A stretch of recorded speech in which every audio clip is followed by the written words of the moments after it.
What if you could invest in real estate without actually owning property? Today we're diving into a strategy that most people overlook, buying non-performing notes and turning distressed debt into a profitable asset. I'm your host, Patrick Lonergan, and on this episode of the Vital Strategies podcast, we're joined by Scott Carson, a real estate investor who's mastered the art of buying and managing mortgage debt across the United States. Scott will walk us through how he turns non-performing loans into cash flow and what you need to know if you're looking to get started in this unique space. If you're looking for a way to build passive income and tap into a niche market with high return potential, this episode is for you. From the crucial debt service coverage ratio to how to find deals on LinkedIn and social media, Scott shares actionable tips on structuring deals and optimizing your returns. This is a strategy you can start implementing now, so tune in to learn how you can make your money work harder for you in a whole new way.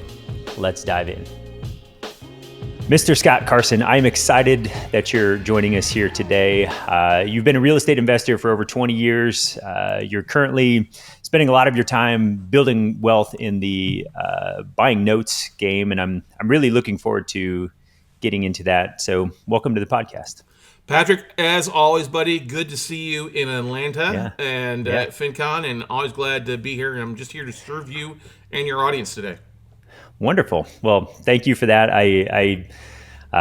We've known each other for over a year. I've been on your podcast. We connected at FinCon, and FinCon's where finance and media sort of meet, and content creators sort of come together and learn what everybody else is doing. And so it's been fun to connect and just learn more about what you're doing. I think I'm impressed by all the different areas of your business. You've got both the content side that you do really well, just sharing your expertise with people, and then you're actively doing it, which is fun. And fun fact, I live in Clinton, Iowa, a small town in Iowa, right on the Mississippi, and we were talking about that, and you're like, yeah, I've owned notes from property in Clinton. So yeah, I've actually owned a couple notes, first liens on residential properties that we actually got the borrower who's non-performing. We got them back on track for a period of time, and then they refinanced us out. And another one we had to go through the foreclosure route because they wouldn't play ball. So yeah, familiar with it. I mean, it's not the biggest city, but I like small cities. I think they're the bread and butter of America. Obviously, we can look at the election results here and go down that rabbit hole too.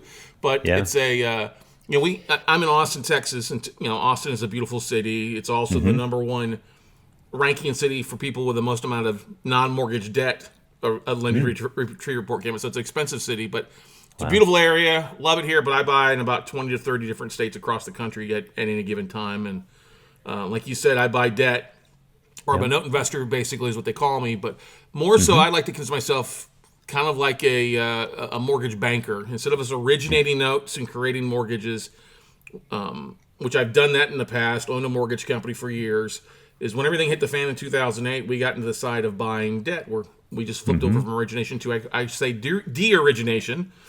And banks and lenders started sending lists of their non-performing mortgages where people hadn't paid on their mortgage in 6 months to 6 years and longer in some cases. And we're able to actually buy that debt at a big discount. And, and then how we make money on that is one of two ways. One of either we work out some sort of payment plan, modification, forbearance agreement with the borrowers, and that turns into cash flow. And it also turns into an asset if we get them back on track for 12 months. So if we buy it at 50, 12 months later, we can sell it at 80, 85, 90 cents on the dollar. And plan B, and if they can't make payments, we'll try to work with them to liquidate the asset in a friendly way, friendly foreclosures. But we end up foreclosing about 30% of the time, where we've got to go through the legal action and going through that foreclosure process, because borrowers, that's our last resort. I mean, it happens about 30% of the time, but it's still something that happens. And of course, we do that. We're selling the asset at the auction or taking the property back and cleaning up and selling it.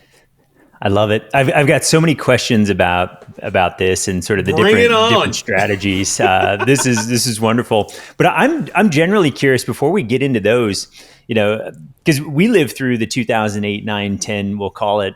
We were investing in real estate during that time, and it was challenging because we were sort of in the buy and hold mode, and we had properties that were on 5-year notes that were coming due. and they were cash flowing assets. But the bank said, hey, the equity's not there. You've got to put more dollars into this. And it was like, it soaked up all of our sort of free cash to keep those deals alive. And some of them we just worked with the banks to get sold and moved on to the next thing. But yeah, can you tell us a little bit about how you got started in investing in notes and why that came about? Yeah, I mean, I started a mortgage company with a buddy of mine, and we were traveling the country doing investor loans, cash out refi, option arms, things like that for the investors out there for the most part, because we were hooked up with the Ron LeGrand circuit, basically back in the day. Yeah. And so we were doing loans in 20 to 30 states. We had some banking relationships that would allow us to lend or underwrite notes and originate notes under World Savings and some other lenders out there back in the day. But for 4 years, I kind of had an apprenticeship in that time frame of traveling across the country and seeing all these real estate investors speak. I learned creative financing, owner financing, buying on terms, things like that. And our sponsoring broker had lived through a downturn, the same as loan crisis, where he had gotten into having to sell bad debt off his books. People stopped paying, so he learned it and taught that in theory. Well, when everything hit the fan in 2008, on the origination side, just like that, I saw an opportunity. Instead of dealing with trying to originate loans, then I started calling banks and dialing for dollars to get their lists of non-performing notes. And so I started making 50 to 60 phone calls a day. I'd get 2 or 3 banks to respond back. They would send me 1 note or 1,000 notes. And I saw an opportunity here because I was getting stuff that was all across the country. I was like, oh my gosh. And it's not just residential.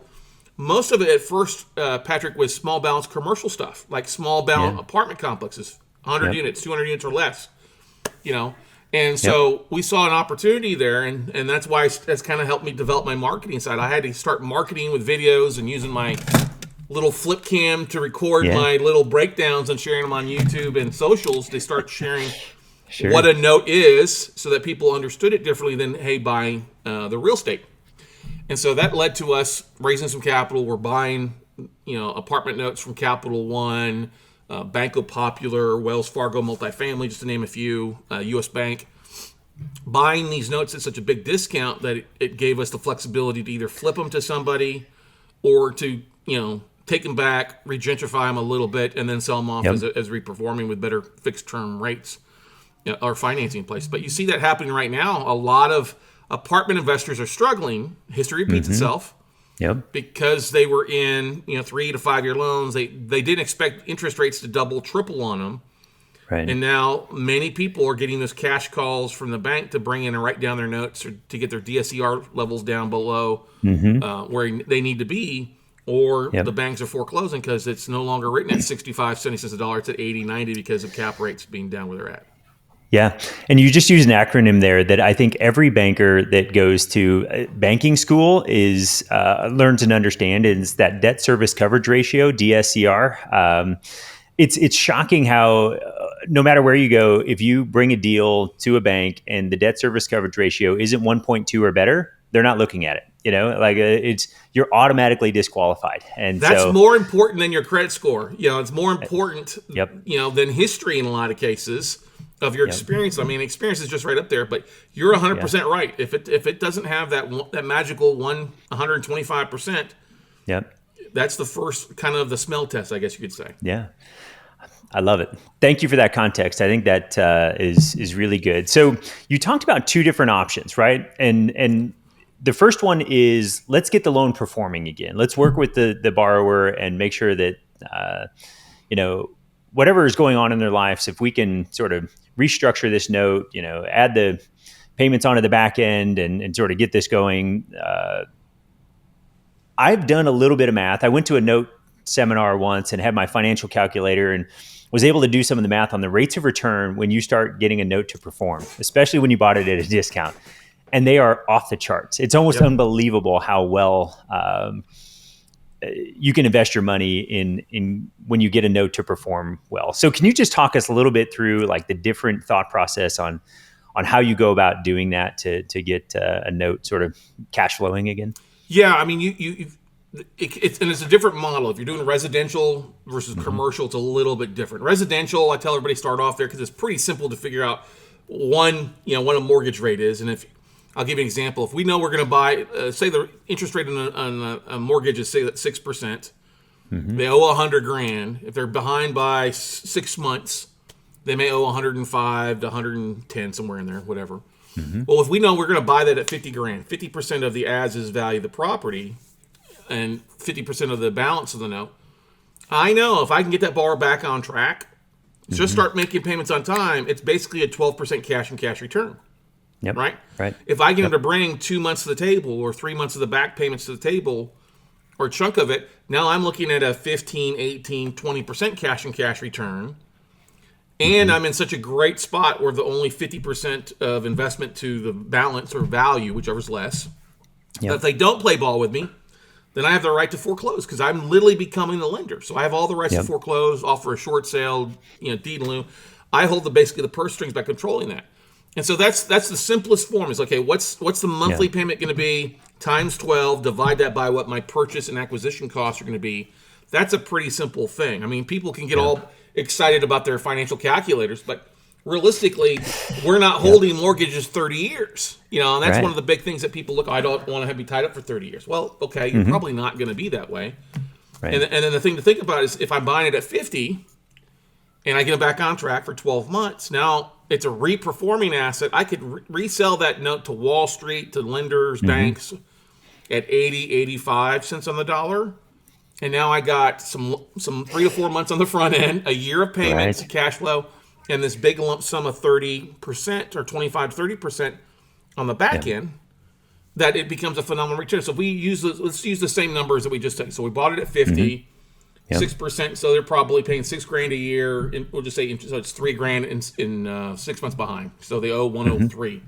Well, if we buy that at 50 and they owe 103, and we get them to pay 12 months on time, that's $6,000. And they brought $3,000 to the table. They're behind it. That's $9,000. So $9,000 divided by $50,000. Yep. You don't have to be too smart to figure out that that's a pretty good return, right? Yeah. That's an 18% cash and cash return just on that alone. Okay. Yep.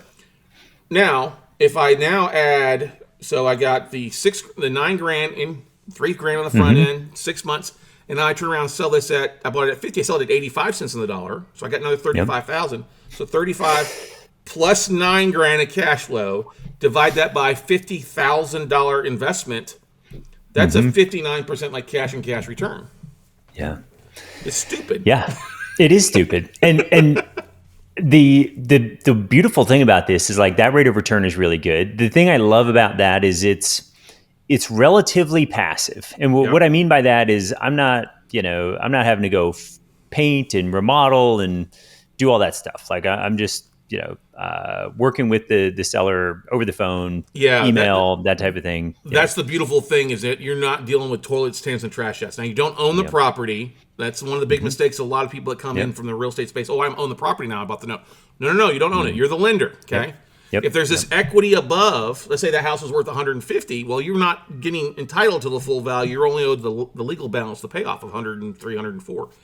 Yeah. So you have to think a little bit different like that. We don't work in after repair values. We're working as is values, okay? But the great thing about it, though, too, is no toilet sinks and trash outs. And like you said, there are servicing companies that will handle that collection process, that technical virtual door knocking, hey, pay, stay, kind of aspect for you.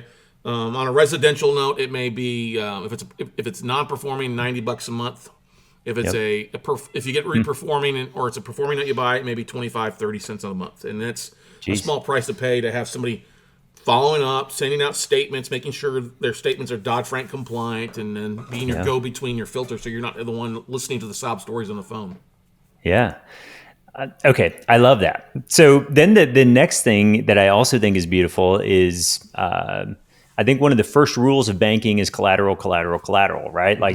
Make sure there's enough collateral. So this asset has value, right? It was appraised at one point in time and there was a loan given and you're buying it 50 cents on the dollar based on the loan value. And so I would say in most cases, you're probably sitting on a healthy amount of equity in the property if you have to go foreclose. So can you walk us through, let's say you just can't get the deal done, right? The guy, gal, whoever's in the property that owns it,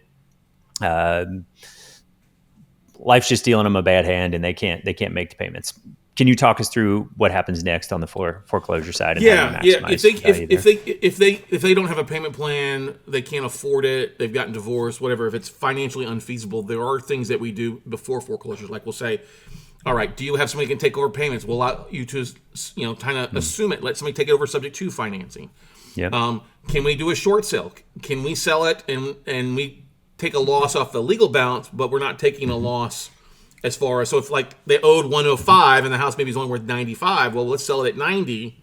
It's still a good day for us, A cash for keys. Like, hey, let's give you some money to walk. It's going to cost us $5,000 to foreclose in the state. We'll give you $2,500 to get the heck out of Dodge and leave the property in good condition, provided that we can do that and there's no like second liens or other things like that.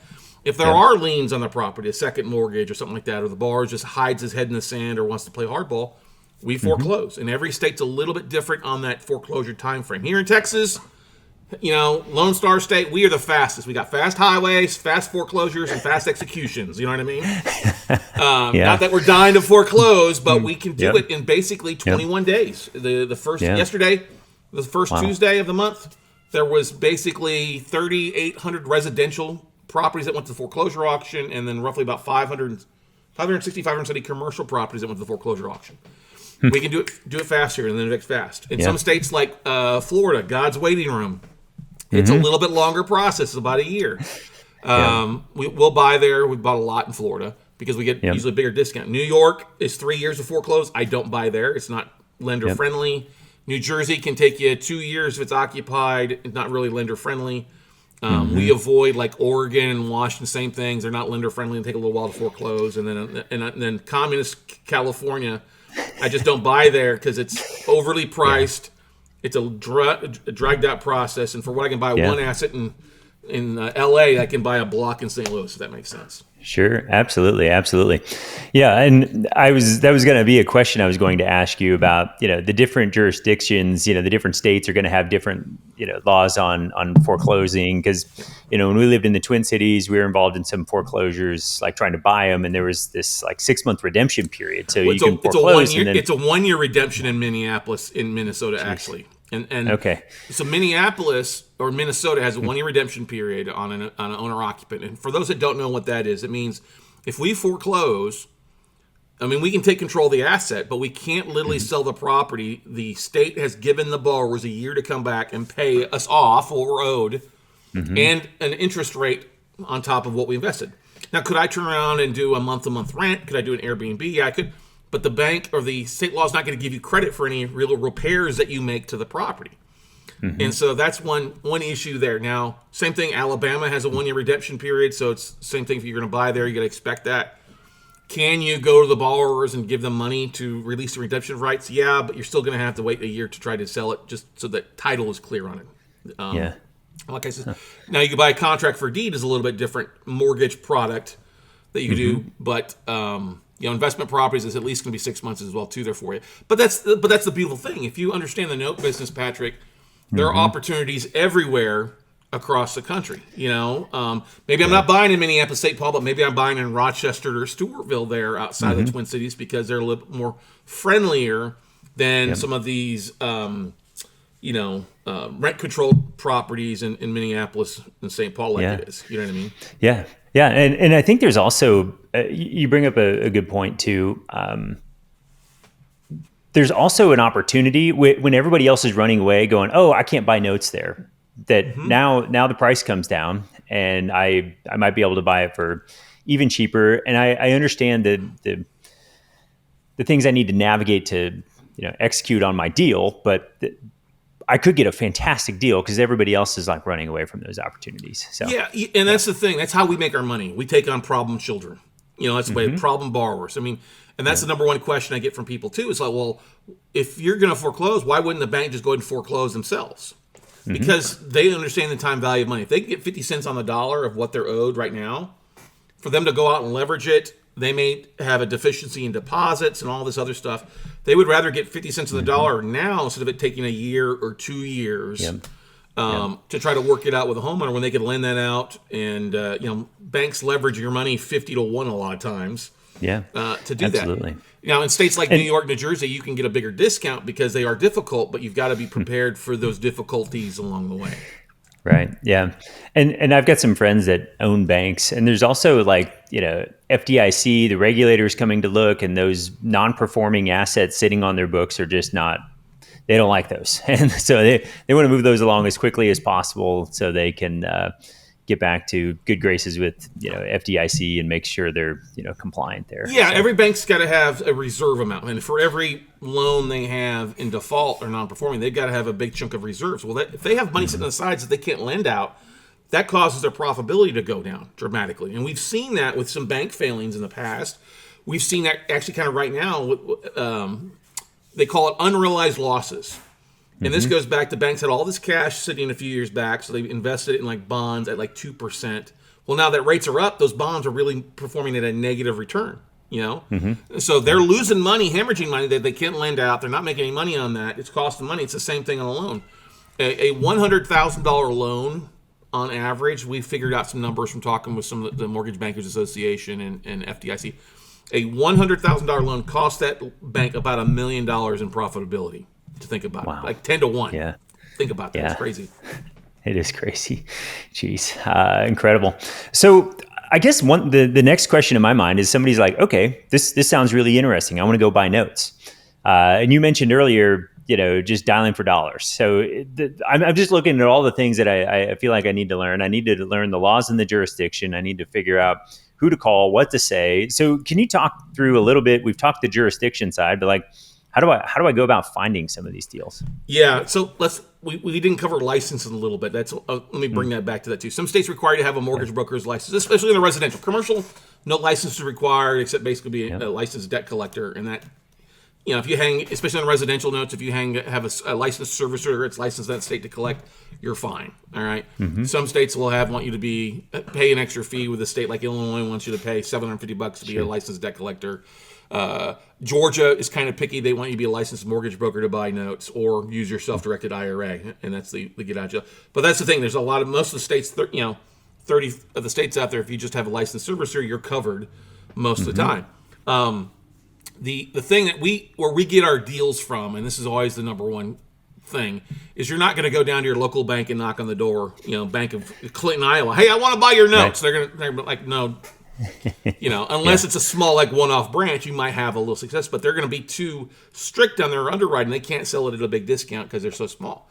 So we leverage some tools to find asset managers, and the banks, lenders, insurance companies, REITs. They all have a couple different titles that these note sellers or the individuals responsible for note selling have at these institutions, and we just leverage LinkedIn. You can go over to LinkedIn and type in special asset manager.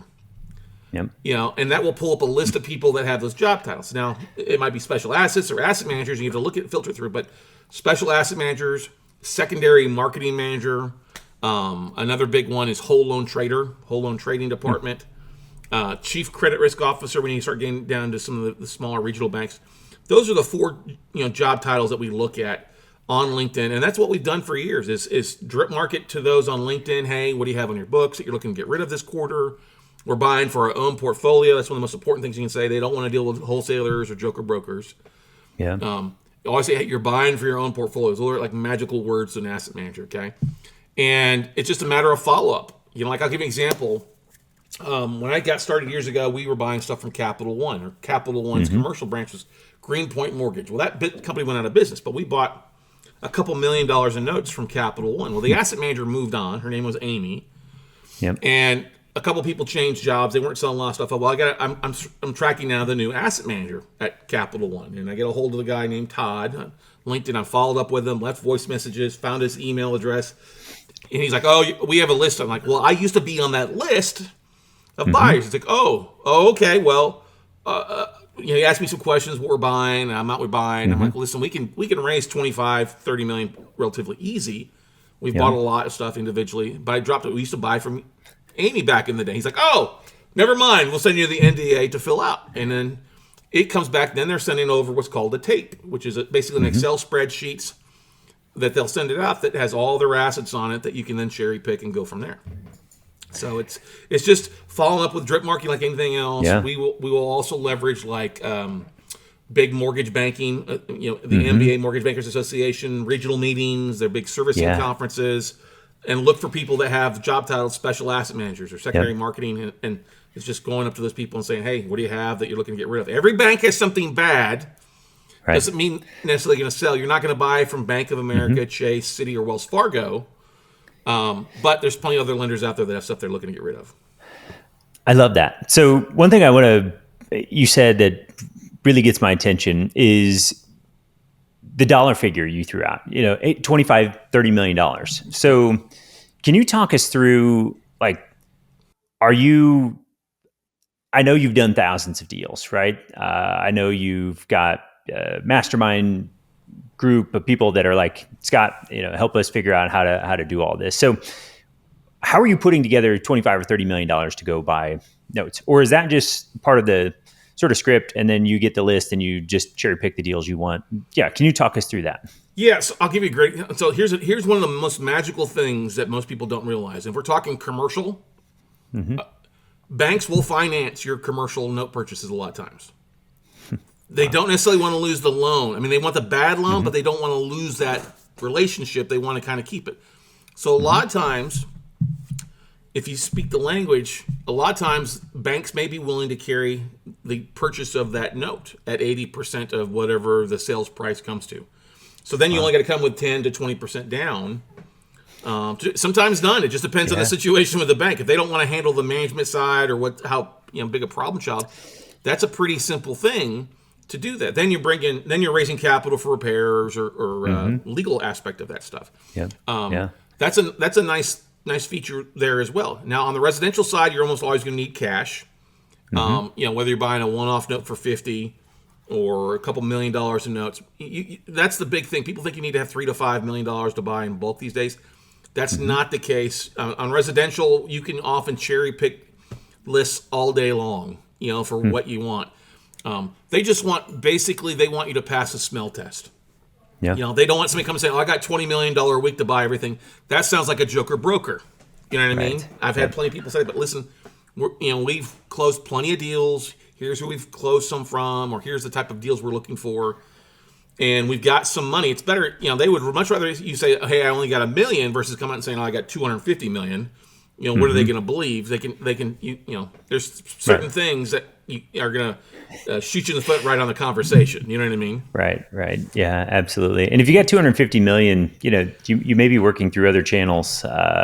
You wouldn't be calling. You wouldn't be the guy calling if you had $250 million. Is what I always tell people. Yeah, absolutely. No, that's fantastic. I appreciate that clarity there, and also to piggyback on something you said. If we just add a zero to your example earlier, right? Instead of $100,000 note, we've got $1 million note, and it's paying 6%. But now, when I apply leverage to that purchase, what happens to my rate of return? Is it like my calculator starts smoking because it gets. Well, if you're using leverage and you're using other people's money, I mean, like if we go back to that previous example, and you're making an 18% return, if you're using your own money, that's great. But if you bring in somebody and giving somebody an 8% return, you're technically making an infinite rate of return. Right. You know what I mean? Yeah. And that's what banks, that's the whole philosophy of banks is that, guess what? They take your money and they give you a 0.5% for savings and certificate of disappointments and things like that. And they're out there making 5%. That's not a 4% difference. That's a 450% difference on return. So if it pays to be the bank, I always call it the sexy side of real estate.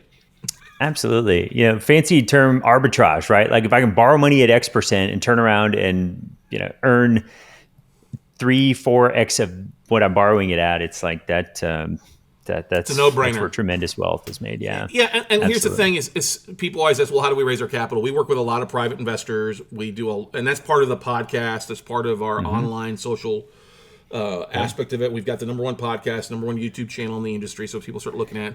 We network with a lot of self-directed IRA investors. We partner up with some funds.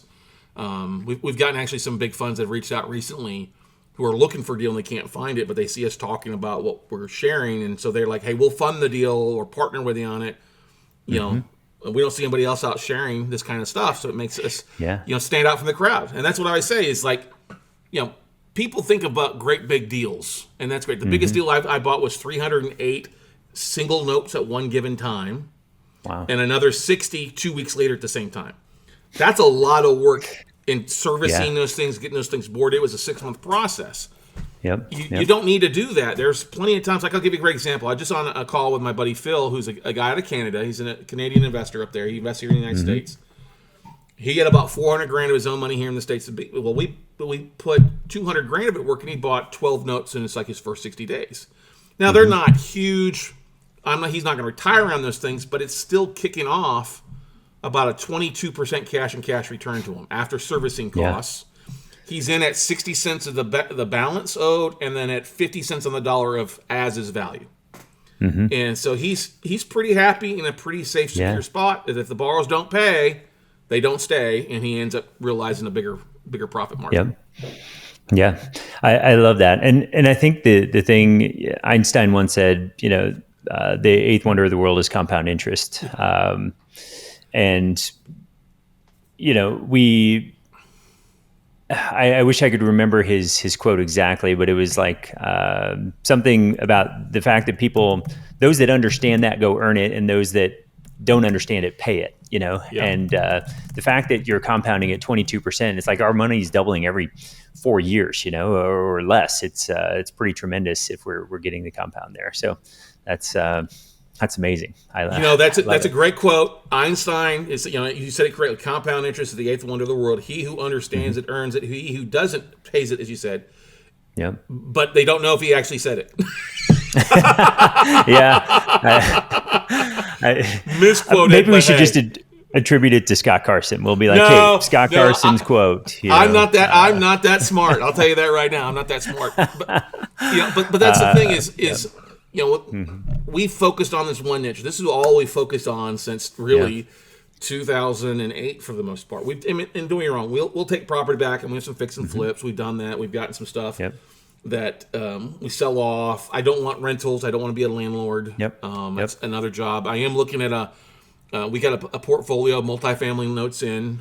Some smaller stuff recently from a hedge fund. And there's 9 properties in Beaumont. It's a total of 166 units that could be a decent property. They were all owned by individual. Now I can technically own it and reduce cost by having one management company. But the bank's already foreclosed on it. It's now a foreclosure.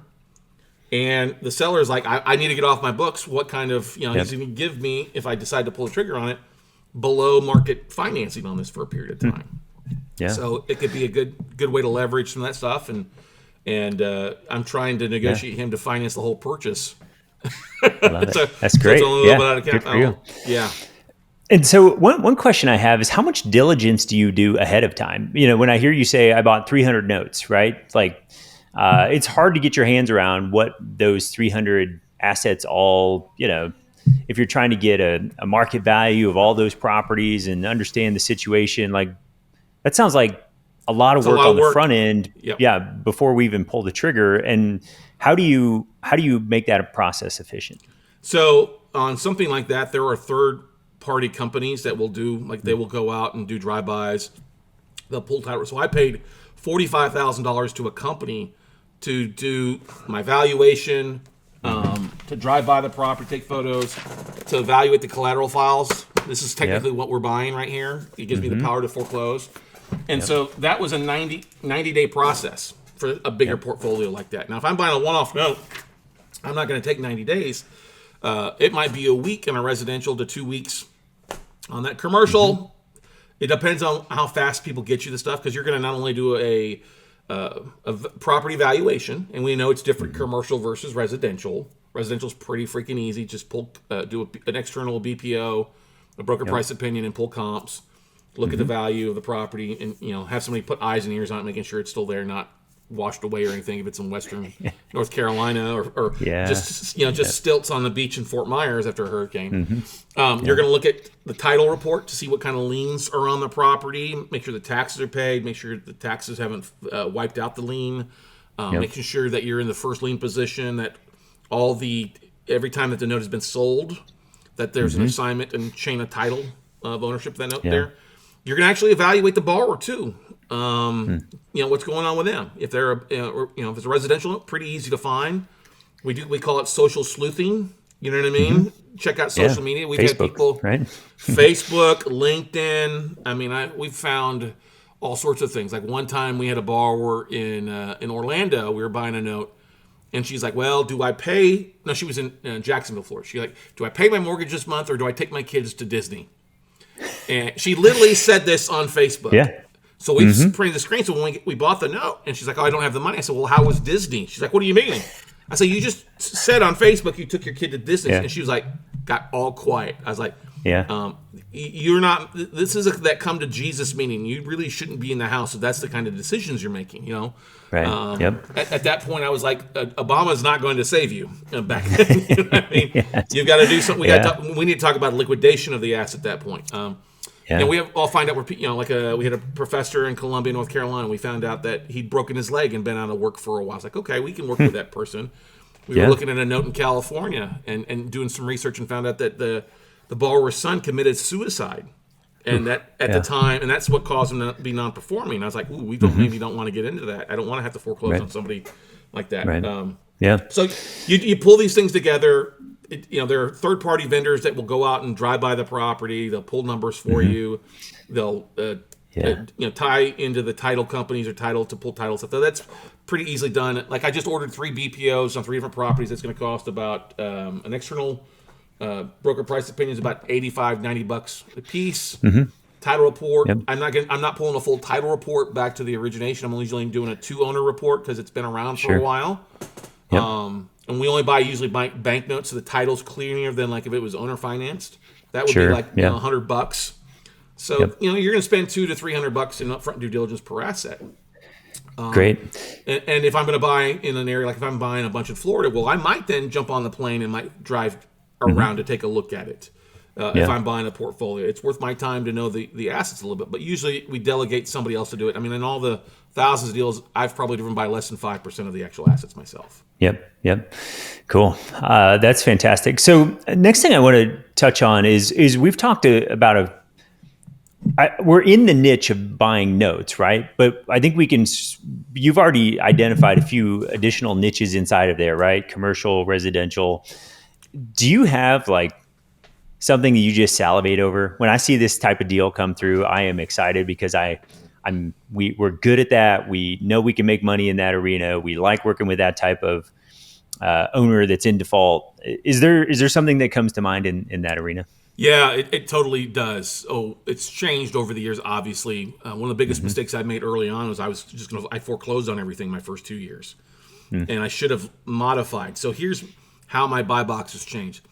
I get really excited when I see an owner-occupied property where the borrower is less than 2 years behind, okay?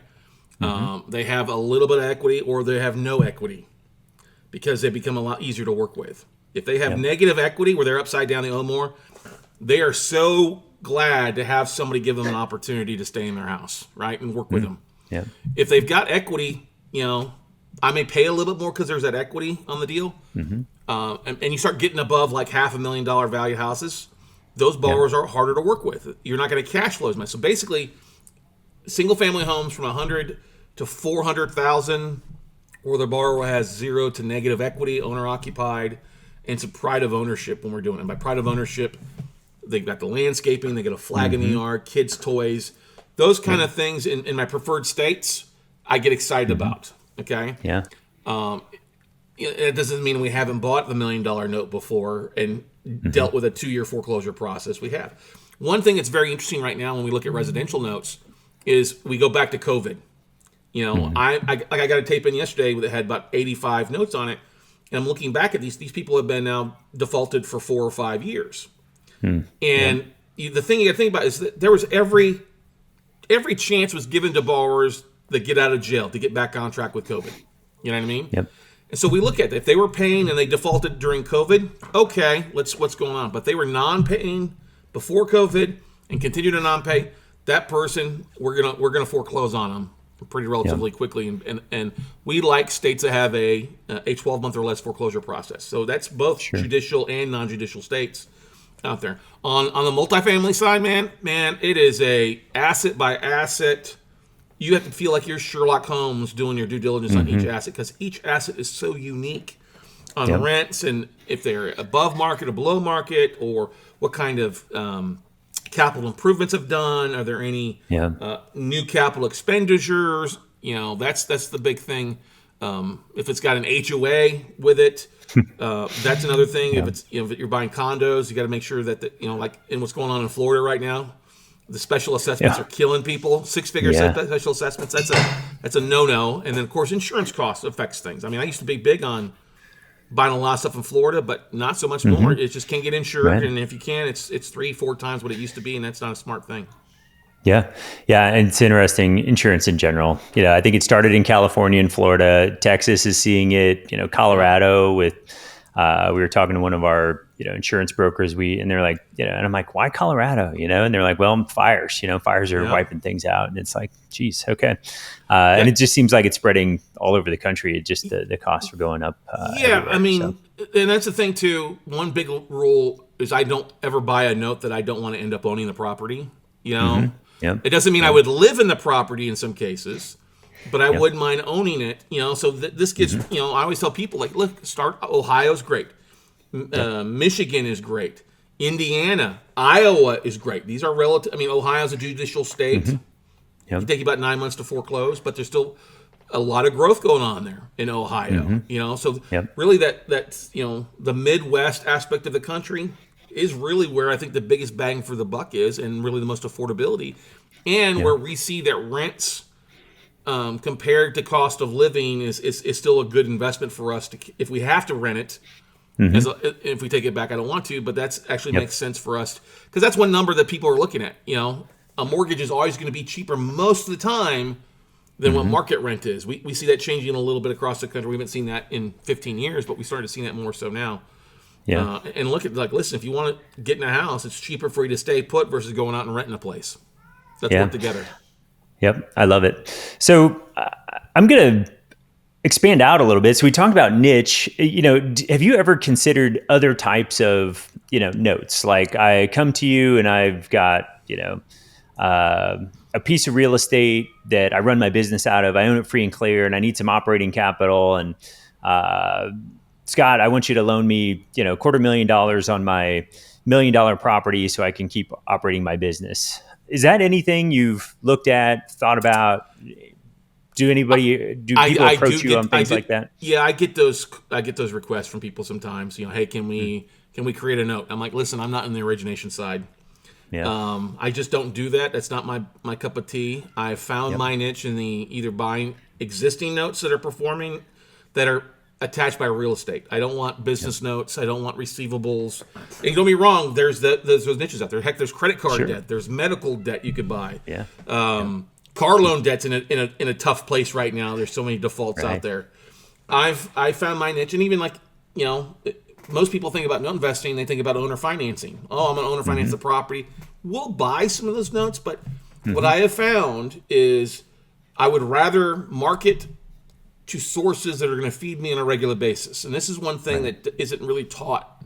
I'm only one of 3 people in the country that teaches the non-performing side of buying from banknotes. Most people say, oh, you can't buy, you're too small, that you need $5 million to buy from a bank. That's not the case, okay? But the thing is if I'm buying an owner finance note from a seller of a property, they probably have one note. I got to go out and keep marketing for it. Whereas if I make the contact at a bank like Capital One or who do we else get? ABC Bank or PNC Bank or something like that. They're going to have notes available every month, every quarter that I can call to and get that list sent to me. Like Rocket Mortgage out of Detroit and Cleveland, they send me a list once a quarter of their stuff that they're selling. I cherry pick it. I make offers on a bunch of stuff. I get probably about 5 to 10% of my bids accepted. But that's a sizable chunk to get accepted from them, because the profit margins are going to be pretty sizable in a lot of cases, and returns are going to be good. I love that, and it's repeatable. You don't have to go find the next guy that wants to borrow money that's running his business out of his And that's the thing. We don't do any direct mail marketing. That's the big thing people don't realize. I mean, I take that back. Let me rephrase that. we don't do direct mail marketing for lead gen. It's LinkedIn. It's actually dialing for dollars or drip marketing to asset manager emails. We do some direct mail marketing to IRA investors across the country to raise capital and stuff like that. But for the most part, we're getting more lists sent to us at bigger discounts. That's cleaner paper coming from the bank than somebody who decided to own or finance it in the back of their truck. You know what I mean? Yeah, absolutely. I love it. So, Scott, you said some interesting things. There's the T's of owning rental property, right? Like the tenants, toilets, turnover, trash, probably come up with a few more T's. And people, I just think about our listener, they don't have the time and energy for that. The average landlord lasts 3 years before they get out. They're like, screw this. What I didn't realize was like, this was equivalent to owning another small business, and I've already got one. I don't need another one. And so if an entrepreneur is interested in getting started in note investing, either going out and finding some of these opportunities or investing alongside you, what are the initial steps they should take to learn about this? So the initial, you got to learn. That's one of the big things. If you pick up the phone and give me a phone call or book a time on my schedule, I'm going to ask you what are your goals, what are your long-term stuff. If you're wanting to be passive, what type of returns are you looking for? Now, if you're looking for a 15% or greater return, that's not a passive return. 8 to 12 is a passive return. But there's plenty of opportunities for you to get into some performing notes that either you're holding and a servicing company is working it for you, and you're just collecting the cash flow monthly or quarterly into your IRA account or your checking account. That's a great place to kind of buy. Non-performing, there's more work involved with that. You got to understand that. I won't say it's a full-time job, but we got a lot of investors that are spending 5 to 10 hours a week working on their non-perform. It's a lot of, hey, kick this to the servicer, this is what I want. Yep. Make an offering, start doing some due diligence and make some offers on that. You can do that. For folks, that got some money, that's a big thing, is how much you're looking to put to work. If you got $250K or more, we can talk about partnering up on a deal or putting some money to work for you that way. If you've got less than that, it may be just a passive, hey, you're lending money to us and we're giving an 8 to 10% return on your money for 12 to 24 months. There's a couple of different ways that we do it. But it's all, it's not for everybody. The first thing I'm going to tell you is like, hey, you need to get educated. Sign up for our 3-day class so you understand the nuts and bolts. That was one of the biggest things that people taught me along the way. All my mentors is never invest in something that you don't know. You got to do a deeper dive into it to understand it fully, so you understand the risks associated with it. This is not, you can make some good money, but note investing is not a get rich quick. Yes, the returns are good, but you've also got to understand I may go through 10 different deals before I find the deal that I want that can give me that 20% return. Yeah. And so there's some patience involved with that. Fantastic. So what is the best way for people to connect to Scott Carson and, the whole universe of note buying and investing? Sure. Real easy. If you go to weclosenotes.com, that's my main website. That's the mothership. Yeah. You'll find our podcast, our classes there. That's the first place I go. We've got, we have the weclosenotes.tv is our YouTube channel with about 2,500 videos. And then, of course, we have the podcast, the Note Closers Show out there with 920 episodes, I think I've got recorded on it now. Yeah. If you'd like to, you can always book a call directly with my on my calendar at talkwithscottcarson.com. Great.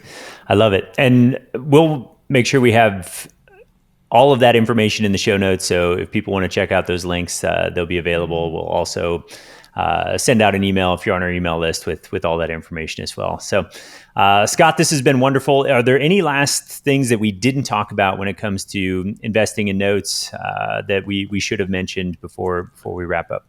So here's the great thing. Everybody that's listening to this call, you're already in the note business. You've got a mortgage, a car loan, student loan debt, credit card debt, or you own your cousin Bubba $5,000 down the street. You're in the debt space. You're just on the wrong side of the payment stream. Let's get you, instead of paying, let's get you receiving. And it's not that difficult. It's been around for years. No, you don't need millions to do this. You can get started with small amounts and figure this out and really turbocharge your IRA retirement accounts in a lot of different ways. And so it's not difficult. If I can do it, a caveman can do it. Scott, you're a humble guy. I've heard you say a couple times, like, I'm not that sharp, but to get to the level of success that you're at, it doesn't happen by accident. So I appreciate that. You're doing an amazing job here. If you're listening to this right now, everybody, make sure you punch that subscribe button and make sure you go over and leave a 5-star review for Patrick. He is doing an amazing job. As fellow podcasters, we love to see comments from our tribe out there, so do that to give Patrick a little boost. Wonderful. Thank you so much, Scott. I appreciate you just sharing your wisdom with us here today, and we'll have to do this again sometime in the future. We'll see you next year at FinCon for sure. All right. Oh, yeah. We'll have to do it before then. Take care, everybody. Thanks. Very good. Bye. That's a wrap for today's episode of the Vital Strategies podcast. I hope you gained some valuable insights on how to leverage non-performing notes to build passive income and diversify your investment portfolio. A huge thank you to Scott Carson for sharing his expertise with us. As we're getting our year-end tax strategies implemented for our clients, we wanted to give you the tools you need to save big money on taxes this year. To access the resources that can help you create a tax strategy, head over to vitalstrategies.com/cornerstones. If you're one of the first 100 people to register, we'll give you free access to the tools that our clients have paid tens of thousands of dollars for us to implement. These tools are designed to help you pay less tax, build more wealth, and live a great life. Again, that's vitalstrategies.com/cornerstones. Remember, your dollars are better off in your hands than in the government bureaucracy. Thank you for listening and for being a vital entrepreneur. You're vital because you're the backbone of our economy, creating opportunities for your employees and driving growth. You're vital to your family, fostering abundance in all aspects of life.